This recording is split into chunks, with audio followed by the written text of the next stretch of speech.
Pessoal, vamos lá? Segunda parte da nossa aula, agora na página 40.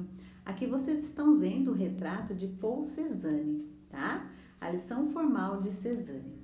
Paul Cézanne foi um pintor francês que influenciou muitos artistas. Ao pintar inúmeras paisagens, percebeu que formas naturais observadas poderiam resumir-se a três formas básicas. Ele afirmou ser necessário abordar a natureza através do cilindro, da esfera e do cone. Observem, por favor, a obra de arte dele. Monte Santa Vitória, Paul Cézanne que fez. Observem, por favor, as formas. Viram o que ele quis dizer? Então, agora a gente vai falar sobre estrutura, tá? Então, na linguagem visual, a estrutura serve para organizar e controlar as formas de um desenho ou de uma composição visual. Geralmente, impõe ordem à composição, podendo ser visível ou invisível no trabalho final, ou aparecer ou não, pode fazer só a estrutura e depois tirá-la daqui. Primeiro nós vamos montar uma natureza morta, tá? Objetos sobre uma mesa. E observar, desenhar a sua estrutura visual. O que eu vou fazer aqui, tia Rê? Eu vou imaginar a estrutura de um vaso e eu posso colocar flores dentro desse vaso, ok? Vamos montar a nossa natureza morta, então? É fácil, tá, pessoal? Seguindo um pouquinho mais, nós vamos falar sobre as cores. Cores são muito importantes. Vamos lá? Por ser o estudo das cores muito vasto, nós vamos apresentar aqui apenas dois aspectos, tá? A cor por subtração e por adição. A cor por subtração, pessoal, ela resulta da mistura de tintas. Quanto mais cores a gente mistura, menos luminoso ficará o resultado. É igual misturar uma massinha. Se eu começar a misturar todas as cores de massinha, as cores vão ficando menos luminosas, ok? Já a cor por adição, ela resulta da mistura de luzes coloridas. Quanto mais cores são misturadas, mais luminoso vai ficar o resultado, né? Observe, por favor, a imagem abaixo e responda.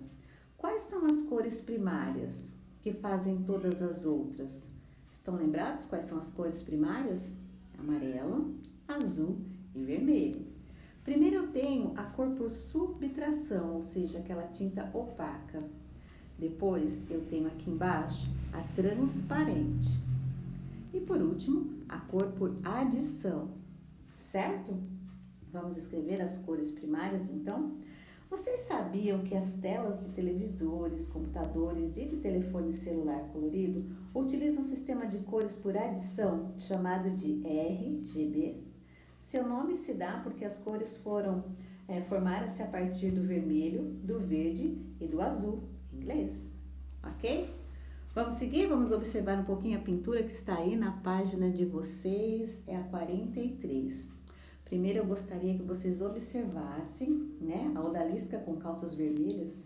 Quem fez essa odalisca, essa pintura linda, foi Henri Matisse, ok? Observem, por favor, as cores e vamos lá.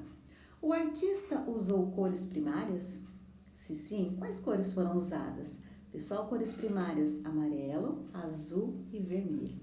Com as cores primárias, a gente pode fazer todas as outras cores que são as secundárias, tá? Vocês acham que ele utilizou cores secundárias? Ou seja, mistura de duas cores ou mais primárias? Há na obra cores terciárias, que é uma mistura da cor primária com a cor secundária? O que vocês acham? Ele usou também cores complementares? Justifique a sua resposta. Última questãozinha da página 43.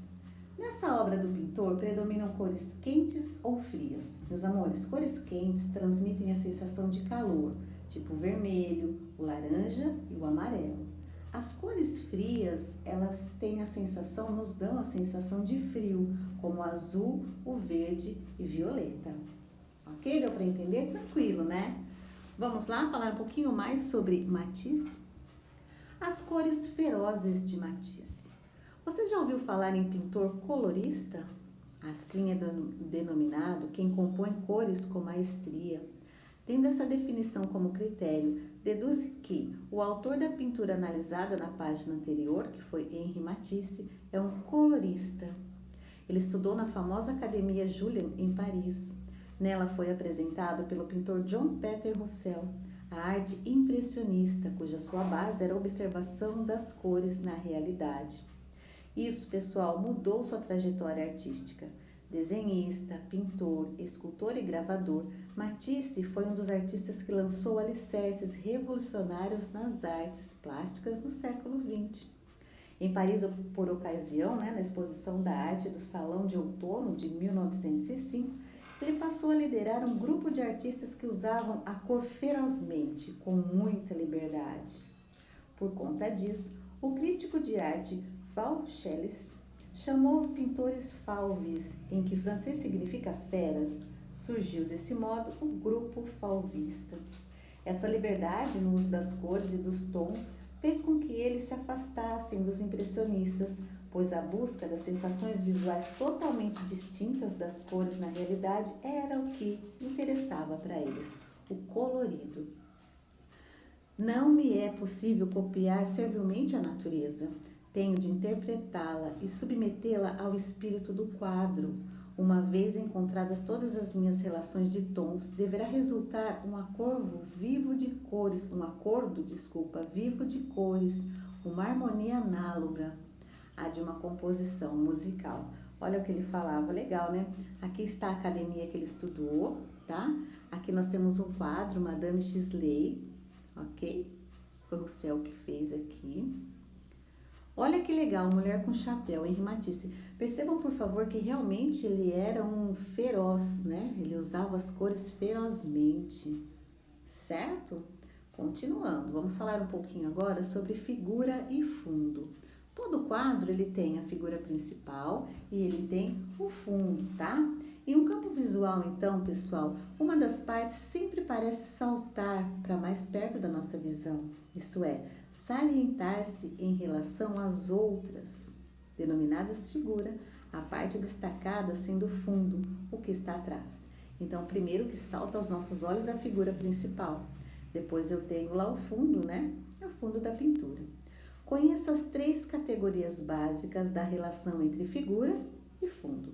Primeiro, vamos observar aqui, eu tenho a relação estável, ou seja, quando a figura está destacada, como a moça com brinco de pérola, certo? Segunda, eu tenho a relação reversível. Presta atenção que legal. É quando a figura está destacada em relação ao fundo. Mesmo que esse fundo seja super colorido, eu consigo destacar, o que está no mesmo plano. Mas acontece que dá para ver bem que é uma cadeira, não dá? Aqui é um cartaz, ok? Agora, observe a relação ambígua. Olha como é legal, a gente não vê tudo junto? Então, aqui, ó, ambíguo é quando a figura e o fundo estão juntas, não tem uma separação, vira uma coisa só, ok? A nossa última atividade de hoje é essa aqui, e é muito legal, vocês vão gostar de fazer. Olha só, pessoal, nós vamos fazer o que aqui? Nós vamos unir os pontos na figura seguinte com uma linha sinuosa, tá? E veja qual a figura que vai formar.